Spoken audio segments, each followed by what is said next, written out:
thought divorce would set me free. I thought it was the answer to all the things I'd been feeling trapped by for years. But now, looking back, I feel more stuck than ever. My name's Alexis. I'm 32 years old.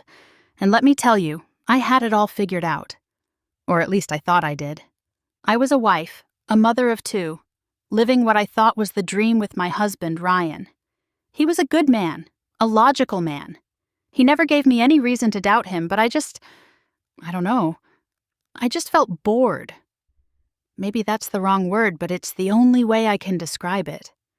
Bored with being a wife, bored with being a mom, bored with everything. I felt like I was missing out on something. I'd catch myself scrolling through social media, seeing all these women out at bars in West Hollywood, at rooftop parties in Los Angeles, having fun, doing whatever they wanted without anyone holding them back.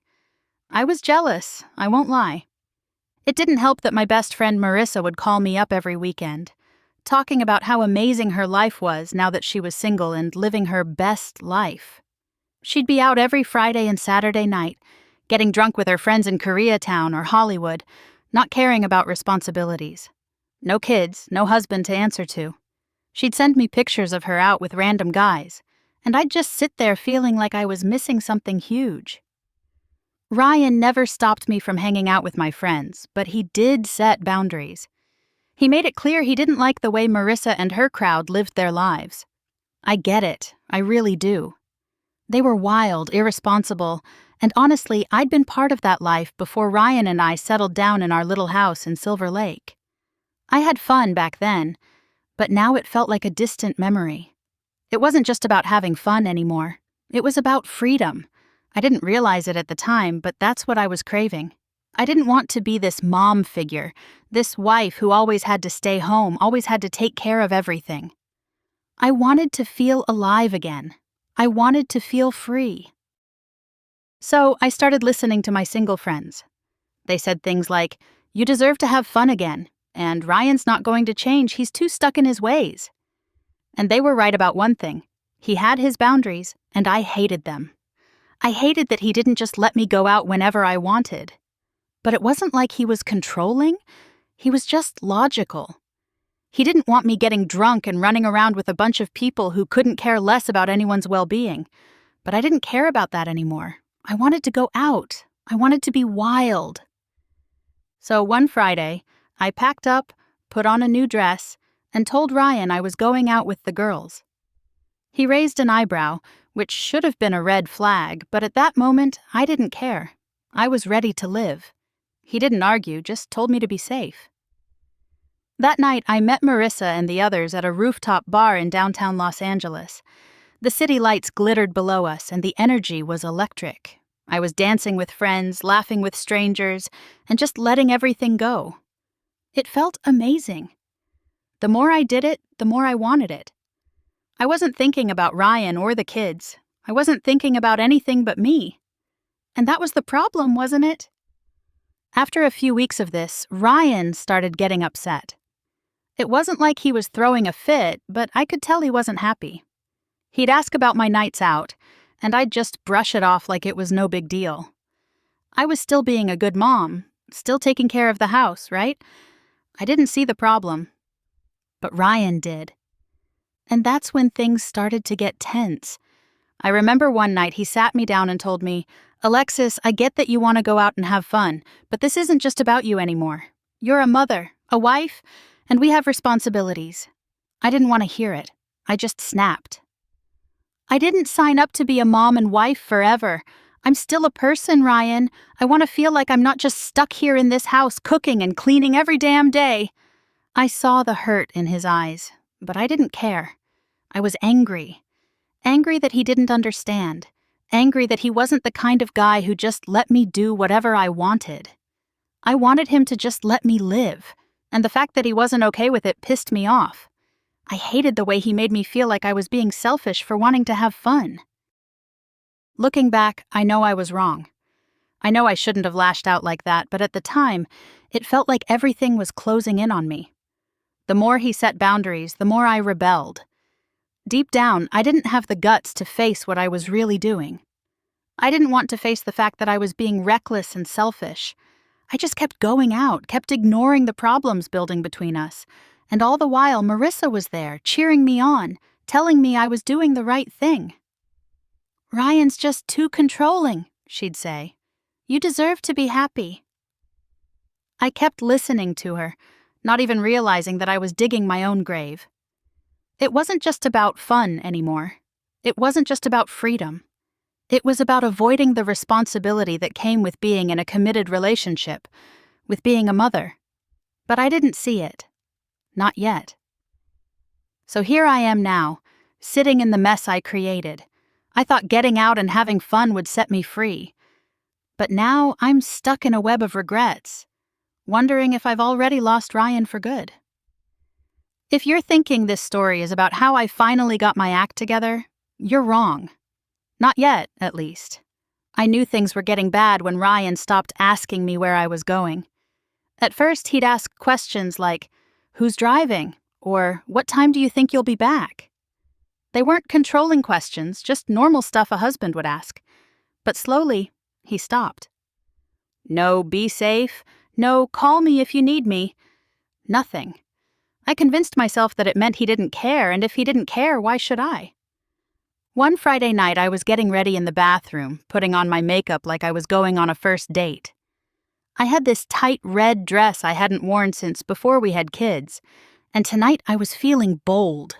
Marissa texted me, "Girl, you better show out tonight." No mom vibes allowed. I laughed, thinking, yeah, no mom vibes tonight. Ryan walked past the bathroom, glanced at me, then stopped. For a second, I thought he was going to say something, maybe tell me I looked nice or ask where I was headed. But he just stood there, leaned on the doorframe, arms crossed, watching me. "You're really doing this again," he said, his voice calm but sharp, like a needle pricking skin. I looked at him through the mirror. "Doing what, Ryan?" I snapped back, blending foundation a little too hard into my cheek. He shook his head. "Nothing. Go have your fun, Alexis. I'm done talking about it." That should have been my cue to stop, but instead I laughed under my breath. "Yeah, well, maybe you should come with me one of these nights. Oh wait, I forgot you hate fun." I said it with a grin, but it wasn't playful. It was a jab, a low one. His eyes narrowed. "Nah, I just know fun doesn't come with a hangover and bad decisions." He turned and walked off before I could respond. Bad decisions. That stuck with me for some reason. I stood there, mascara wand in my hand, staring at myself in the mirror. I told myself he was just being dramatic, but a part of me knew he was right. Marissa and her friends weren't just having fun. They were wild, talking to random guys, flirting with bartenders, and doing stuff I knew I'd never want Ryan to see me doing. But I wasn't them. I wasn't cheating. I wasn't doing anything that bad. At least that's what I told myself. I shook it off, grabbed my clutch, and left without another word to him. That night we went to a rooftop bar in downtown Los Angeles. Loud music, flashing lights, and everyone dressed to impress. Marissa was already 2 drinks in by the time I got there. "Hey, there she is," she yelled, pulling me in for a hug like I'd just come back from war. "Girl, you look good," she said, eyeing me up and down. "Ryan's going to be pissed tonight." She said it like it was a badge of honor. "Nah, he doesn't care anymore," I lied. "Good, that means you're finally living." That sentence hit me differently. Finally living. Like I hadn't been living all this time. I let Marissa's words sink in as she handed me a drink, and for a while I let myself believe it. I danced, I laughed, I let loose. It felt good. I was free, wasn't I? Until it didn't feel so good anymore. I got home at 2:34 a.m. I remember because I stared at the time on my phone like it was judging me. I walked in quiet, heels in hand, trying not to wake anybody. The house was dark, except for the glow from the living room TV. I peeked in and saw Ryan asleep on the couch, arms crossed like he'd been waiting for me but gave up. Normally I'd sneak past him, but for some reason I just stood there watching him sleep. It was strange seeing him like that. Face calm, no frustration, no arguments. Just Ryan. I used to love watching him sleep back when we first got married, but now it just made me feel something I didn't want to feel. I hated it. I hated that I felt like the bad guy. So I did what I always do. I ignored it. I went upstairs, changed into pajamas, and climbed into bed like everything was fine. The shift in Ryan was subtle at first. He wasn't cold or distant. He was just quiet. No more long conversations at night. No more little moments of affection. He still kissed me before he left for work, still played with the kids, still handled his responsibilities, but something was missing. It wasn't until one night at dinner that I noticed it for real. I was scrolling through my phone at the table. Yeah, I know, rude. And I came across a funny meme about husbands that said something like, "Husbands will act like they're dying if you ask them to watch the kids for an hour." I laughed and blurted it out loud. "Oh my God, this is so you, Ryan." He didn't laugh. He looked at me, and with the calmest, most serious voice I've ever heard, he said, "Yeah, real funny, Alexis." Then he went back to eating like I wasn't even there. Marissa would have called that sassy, but it wasn't sassy. It was something else. It felt like disappointment. After dinner, I put the kids to bed while Ryan cleaned up the kitchen. When I came back down, he was wiping the counter, and I was feeling bold, so I asked, "You good?" He kept wiping the counter like he didn't hear me. I rolled my eyes and tried again. "Ryan, seriously, you good?" He dropped the rag on the counter, leaned on it with both hands, and let out a breath like he'd been holding it in all night. "Alexis, do you even know what you're doing?" he said quietly. I frowned. "What's that supposed to mean?" He shook his head like he was talking to a child who just didn't get it. "It means you're playing a game with people who aren't going to be there when it's over. Marissa and her friends, they'll move on to the next party. Meanwhile, you'll be the one sitting here, looking around, wondering what you lost." I hated how calm he was. I wanted him to yell. I wanted him to be mad because at least then I could call him controlling. But no, he was calm. Too calm. "Oh, please," I shot back. "You think you're so wise, huh? Mr. Logic, Mr. Perfect. Must be nice to sit on your throne of wisdom while I do all the cooking, cleaning, and raising these kids." I folded my arms like I'd won, but he didn't take the bait. He just stared at me like I wasn't making any sense.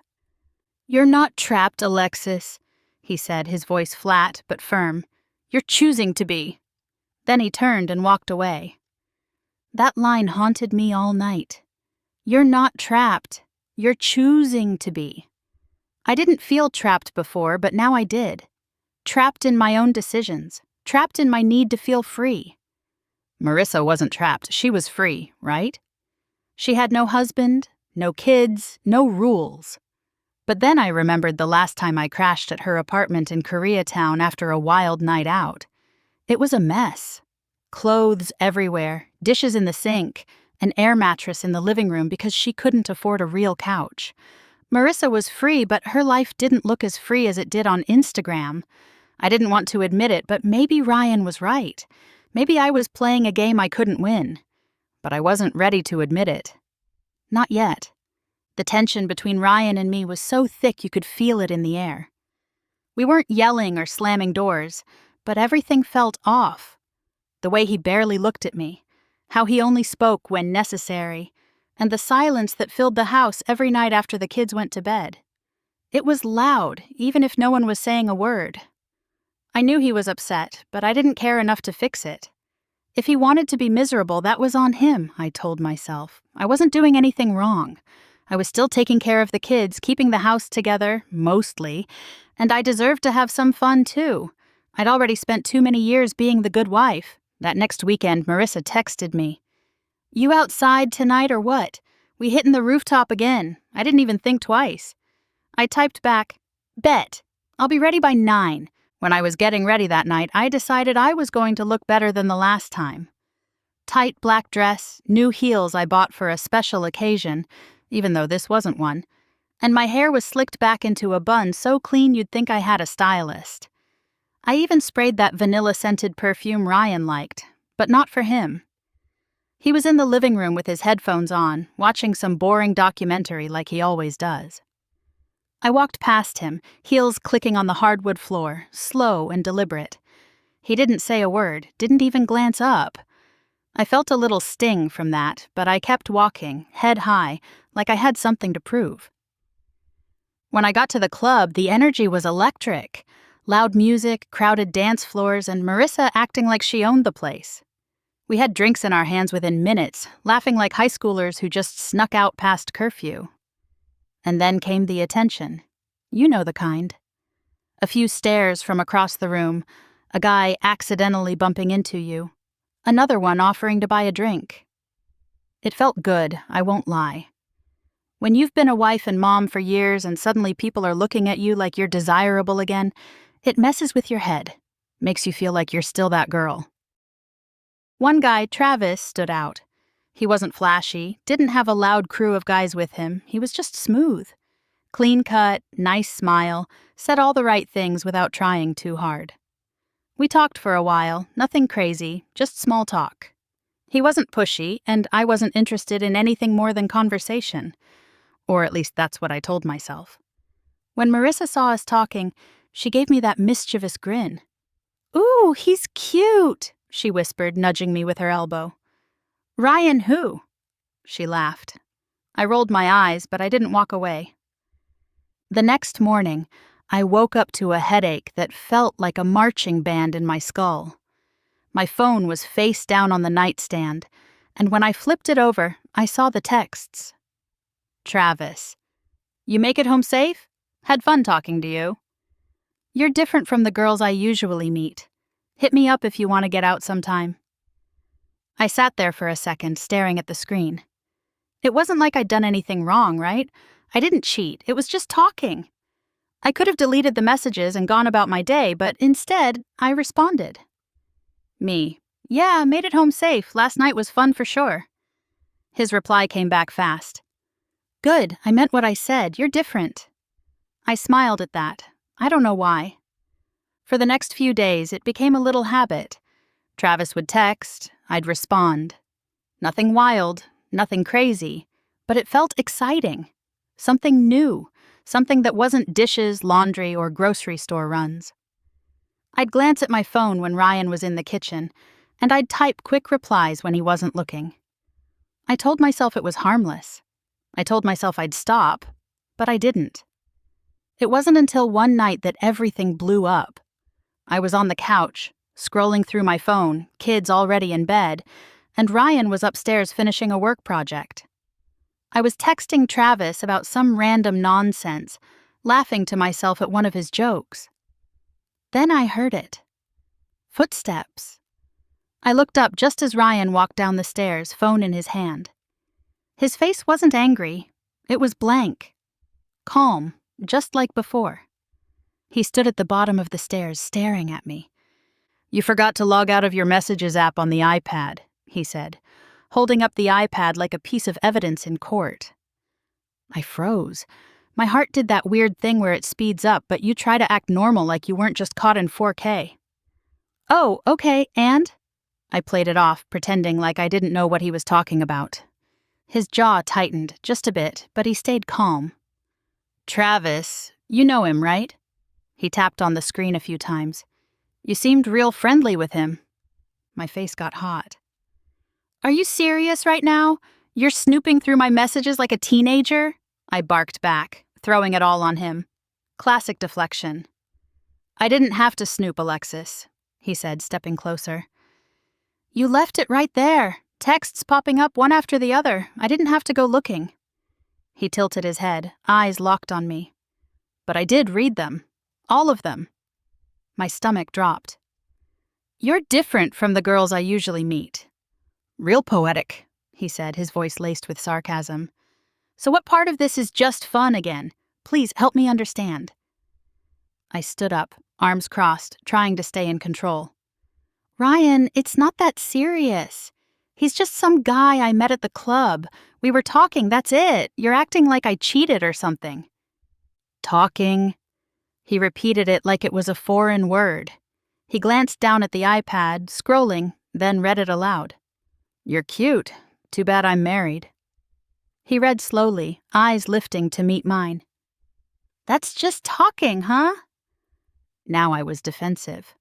Okay, so what? I didn't do anything, Ryan. I didn't touch him. I didn't kiss him. Nothing happened. Stop being so dramatic.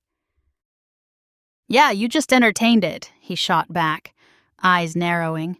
You don't see the problem there, huh? No, I don't. I threw my hands up.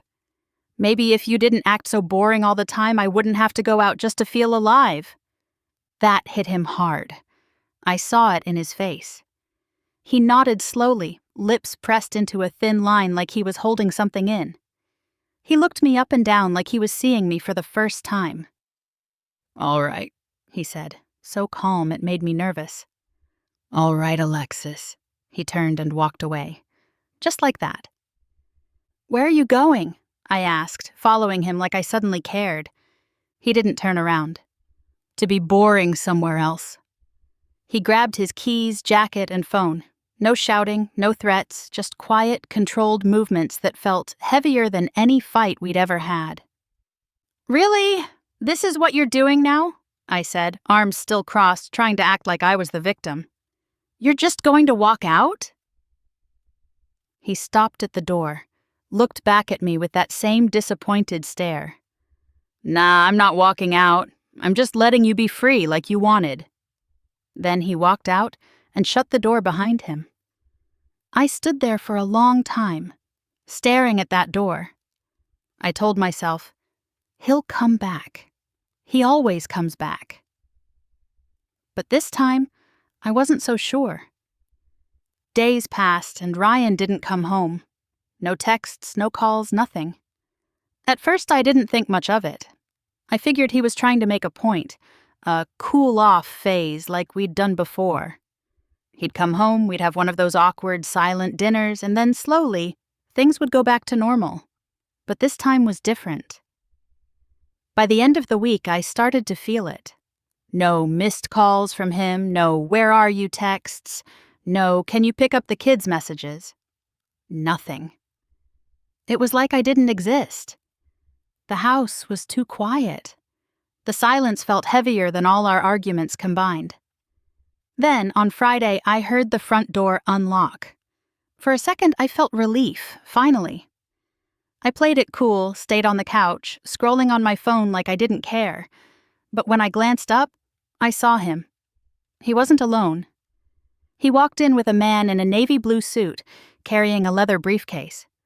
Not a friend, not family, a lawyer. My stomach twisted.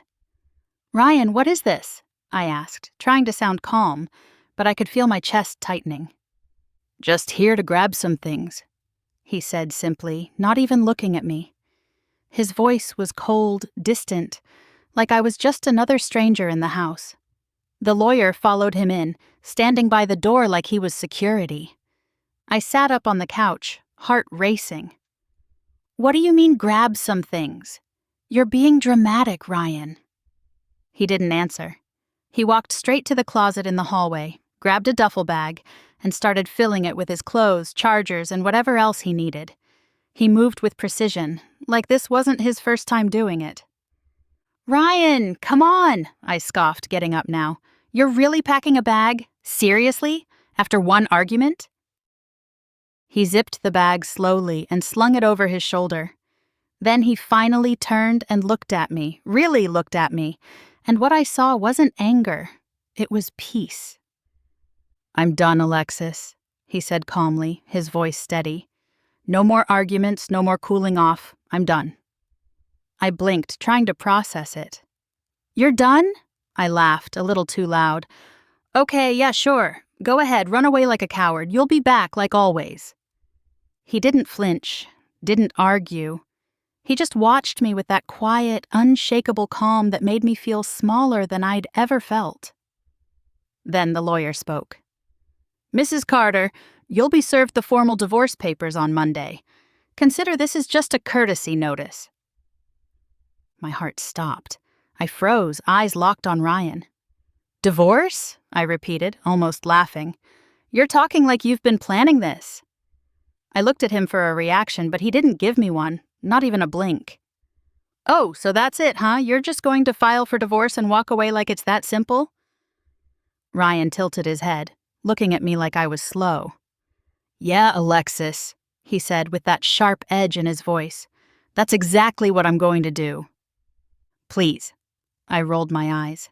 You think you're slick, but I know how this works. We've been married for 10 years, Ryan. I'm getting half. You think you're walking out of here with your big paycheck and I'm getting nothing?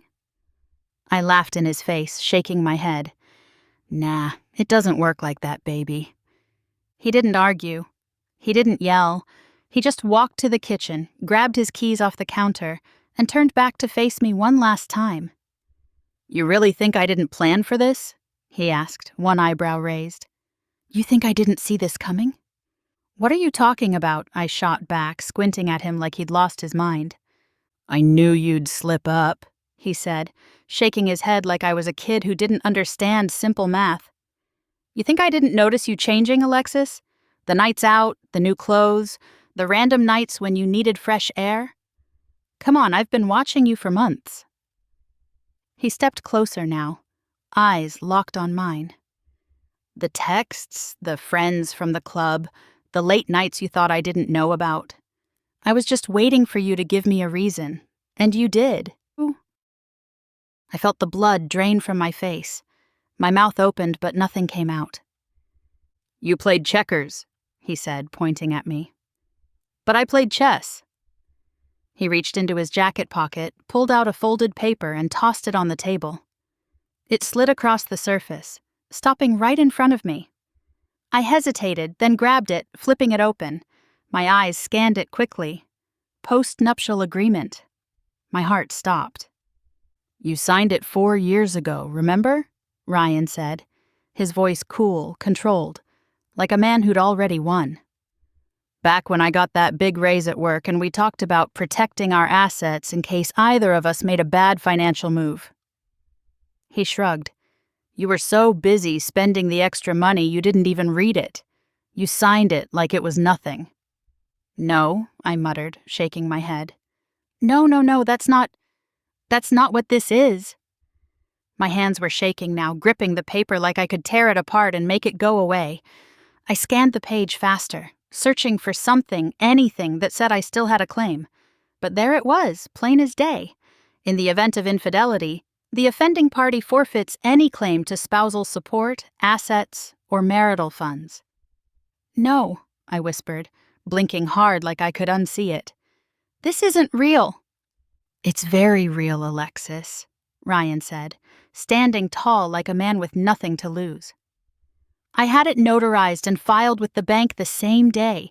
Everything in my name stays in my name. The house, the savings, my retirement, the stocks, all of it. Ryan, I said, my voice cracking, desperation seeping in now. Come on, we have kids, Ryan. We've been together for 10 years. You can't just... I took a shaky breath. You can't just do me like this. He tilted his head, eyes cold. I'm not doing anything to you, Alexis. You did it to yourself. I didn't cheat, Ryan. I didn't cheat, I snapped, voice getting louder. Texting someone isn't cheating. Talking to people isn't cheating. Infidelity isn't just physical, Alexis. His voice was sharp, each word cutting deeper than the last. You violated the agreement. It's in black and white. It doesn't matter how you feel about it. I opened my mouth to argue, but the words caught in my throat. He was right. I signed it. Enjoy the freedom you wanted, he said, eyes narrowing as he grabbed the handle of his duffel bag. You're free now, just like you wanted. No boring husband, no rules, just you and whatever random guy you can text at 2 a.m. I wanted to scream. I wanted to break something, but I stood there, frozen. Take care, Alexis, he said, walking to the door. His lawyer followed. He didn't slam it. He didn't even look back. He just left. I stood there, holding that paper in my hand like it was on fire. My eyes stared at that clause again, reading it over and over, praying I'd missed something. Infidelity forfeits assets. I thought I was the one playing the game. I thought I had control. But Ryan had been watching me the whole time. And he didn't just win. He checkmated me. I stood there in silence, clutching that paper like it could somehow change if I just held it long enough. My eyes stayed fixed on the words I'd already read 100 times in my head. Forfeits any claim to spousal support, assets, or marital funds. The weight of it finally hit me. Not just the words, the reality. No house, no savings, no support, no backup plan. I sank onto the couch, my hands still gripping the paper, my fingers wrinkling the edges. My chest felt hollow, like every ounce of air had been pulled from my lungs. I sat there for a long time, just numb. No tears, no rage, just empty. How did it come to this? I stared at the coffee table, tracing the outline of the cup stains, thinking about every little moment that led me here. Every "I'm just going out with the girls" lie, every time I looked at my phone smiling at a message from someone who didn't matter, every time I rolled my eyes at Ryan when he asked where I was going. I thought I was slick. I thought I was untouchable. But Ryan was quiet. Quiet men are dangerous. He saw it coming before I did. He didn't yell. He didn't argue. He waited. Patient, calculated. He knew I'd trip over my own ego eventually, and he set the trap perfectly. I played the short game. He played the long game. Now he's gone. No more "babe, I'm home." No more dinners at the table where I half listened while scrolling on my phone. No more weekend trips with him offering to drive because he knew I hated it. Gone. I glanced around the house, the same house I walked through every day, barely appreciating it. The kitchen island where we used to eat takeout, the couch where I'd sit and scroll through Instagram, acting like life was too boring for me. It didn't feel like home anymore. It felt like an empty shell. I thought back to all the times I convinced myself I was the victim, that he was the one who needed to step up, that he was the one holding me back. But now, looking back, I see it. He wasn't the problem. I was. I wanted more. I thought I deserved more. But more never came. All those random guys I texted, none of them would be there for me now. None of them would pack me a bag if I needed it. None of them would stay after an argument. They were just names on a screen, distractions, people who made me feel wanted for 5 minutes before they moved on to the next woman doing the same thing I was doing. I played myself. I thought I had it all figured out, thought I had him wrapped around my finger. 10 years of marriage, and I thought I was untouchable. I thought love meant security, that no matter what, I'd always have a backup plan. But love doesn't guarantee you security. Love requires respect, and I lost that somewhere along the way. I sat back on the couch, my mind racing. How was I supposed to start over? I hadn't worked in years. I was too busy living life while he built his. I lived off his paychecks, bought what I wanted, and told myself I deserved it. But now I don't have a paycheck. I don't have savings. I don't have him. Tears burned my eyes, but I bit them back. I didn't want to cry. Crying felt too easy. It felt like admitting defeat. But the reality was, I was defeated. Checkmate. He had it all figured out. He waited for me to self-destruct, and I did. I glanced back at my phone on the couch cushion next to me, the same phone I used to scroll through for attention from strangers.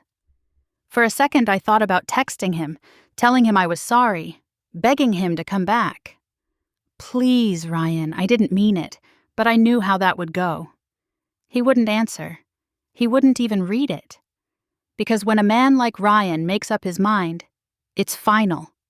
He didn't storm out. He didn't slam the door. He left with peace in his heart because he already won. And me? I'm sitting here, surrounded by everything I thought was mine but never really was. The house, the furniture, the life we built together. None of it belonged to me. It was his. I was just living in it. I leaned forward, hands in my hair, my heart pounding in my chest. What now? I'd have to move. There's no way I could keep this house in Silver Lake. I couldn't afford rent in Los Angeles, much less a mortgage. I'd have to get a job, but doing what? I hadn't worked since I was in my 20s. Nobody was going to hire a woman with former stay-at-home wife on her resume. I thought I was building a lifestyle, but really I was just a tenant in his.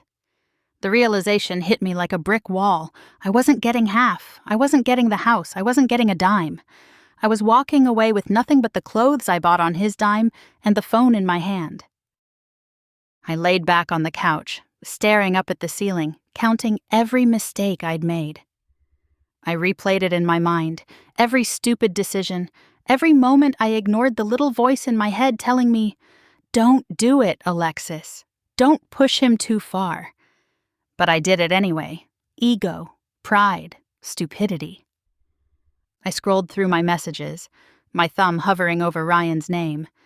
I knew calling him wouldn't change anything, but I still hovered over it like it might. What would I even say? "I'm sorry, I didn't mean it, I was just bored"? No, none of that would matter now. He gave me a chance. He gave me years of chances. I ignored every single one. I opened Instagram, scrolled past the pictures of girls I used to envy, the ones who looked like they had it all together. Flashy clothes, free trips, living their best life. I used to want to be like them. I used to think I deserved what they had. But now, all I could see is my own reflection in the black mirror of my phone screen.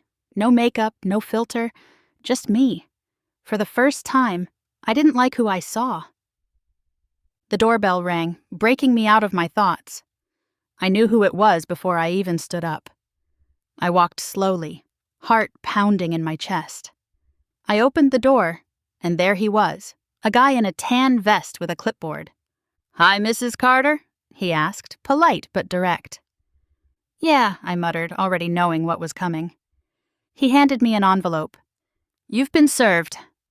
I took it, nodded, and closed the door behind me. No words, no questions. I already knew what it was. I sat at the kitchen table, staring at that envelope like it was radioactive. I didn't open it right away. I didn't need to.